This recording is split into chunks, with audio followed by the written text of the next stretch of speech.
Maresca and Chelsea have parted ways. Now, some say it's a sack, some say he left the club willingly. I don't care. I don't want to know. The truth is that I've always shouted and called out for Enzo Maresca's head, and it's never a good thing sacking a coach. But I don't think Maresca in Chelsea has been good enough. And I know there have been some tension between Maresca and the Chelsea's board, especially the accusations that Maresca uses players even against medical advice. But despite all that, I think the decision that got Maresca sacked will be the scores or the results on the pitch. For the quality Chelsea has, a lot of fans would have expected that their team would be a title race, which they are not. But it's all because of they have been disappointing in a lot of matches. And yes, a lot of people have brought about the Barcelona curse that anyone that beats Barcelona ends up paying for it throughout the season. But I don't believe in that. I believe that your coach should make better decisions to help your team to to help your team to perform on the pitch. Yes, because of Chelsea's signing policy, is always trying to sign young players. They have not really signed much experience. Yeah, I think Leon Delap has been a waste of time up front, and Chelsea don't have experienced central backs. But given all that, you are a coach. You have to make do with what you have. And if you don't make do with what you have, you leave the situation. I'm not trying to say Maresca is a bad coach. No, I don't think he's a bad coach. I think he's quite solid. But in that Chelsea team, in that instance, you are not good enough. I believe a coach is only as good as he is in that instance. You can't have a coach that comes in one season and wins it all, and the next season he struggles and he never ever recovers. Look at Wolves. Wolves have the third longest win streak in Premier League in 2025. 6 games straight wins. And then the same coach, the same players.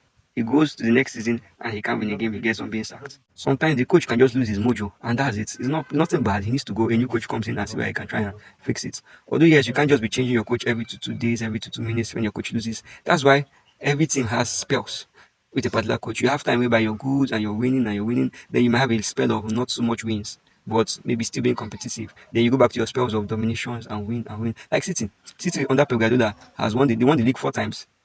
Then last season they did not win the league. They were horrible. And now they are back to title race form. That's it. You should know that every coach will have spells of ups and downs. It's expected. But with Maresca, I didn't really see it ups and downs. I just saw a team down that did not know how to get up. A team down that was struggling to get up. He kept on making some choices, some decisions. In Champions League game, he would just bench all his starters and start only teenagers. Yes, against Ajax, they end up beating Ajax conclusively. But the next game, they drew 2-2. So Maresca just he plays the game like he's not in a Chelsea team that is demand. The Chelsea job is quite demanding. It demands demand you taking certain risks that people feel like is not worth it. You need to be at your best. You cannot just be in a Chelsea. Chelsea is a big team. You can't be in a Chelsea job and be taking certain risks with your player. If not, you will lose the job. And I think Maresca is a very good coach, but maybe somewhere else, maybe somewhere smaller.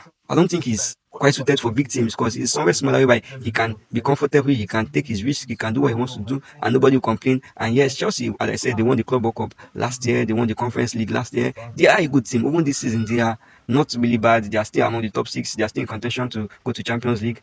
But Chelsea fans and Chelsea players and Chelsea's board demand more from a Chelsea coach that has such quality in his team. Against Man U, he got a red card early doors. Yes, the red card was a senseless red card by your keeper. What do? You took off your front three immediately. And then after Man, you got a red card. You didn't have enough firepower to equalize the match, or who knows, ultimately win the match. That is not what you do as a Chelsea but you get a red card, you keep fighting because you know you're a Chelsea manager. You know that you are managing a team that is fearless, a team that has 2 Champions League, a team that always wants to win, and not a team that can settle for a draw or a team that will come and want to settle to not. No, you want a team that is always fighting. And Maresca, as I said, I like Maresca as a manager, but not as a Chelsea manager. I don't think he had enough to be a Chelsea manager. I don't think he was good enough to be a Chelsea manager. And I think ultimately his sack is quite benefiting, even for Chelsea. I don't know who to hire next.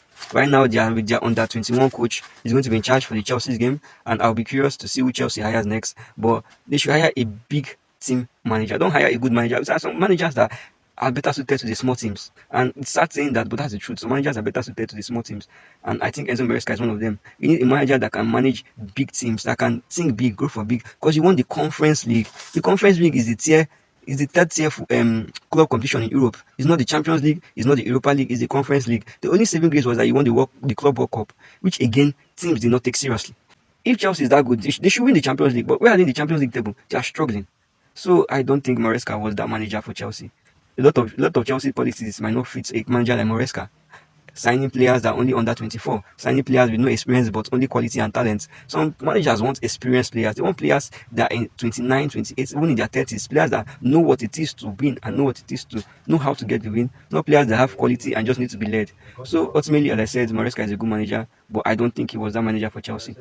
And it's sad to always see someone lose his job, and I'm interested to see who Chelsea is getting next. So share your opinion on and your thoughts on Maresca sacking. What do you think? Have I been too harsh on Maresca? Has he been a good manager? Has he done a good job?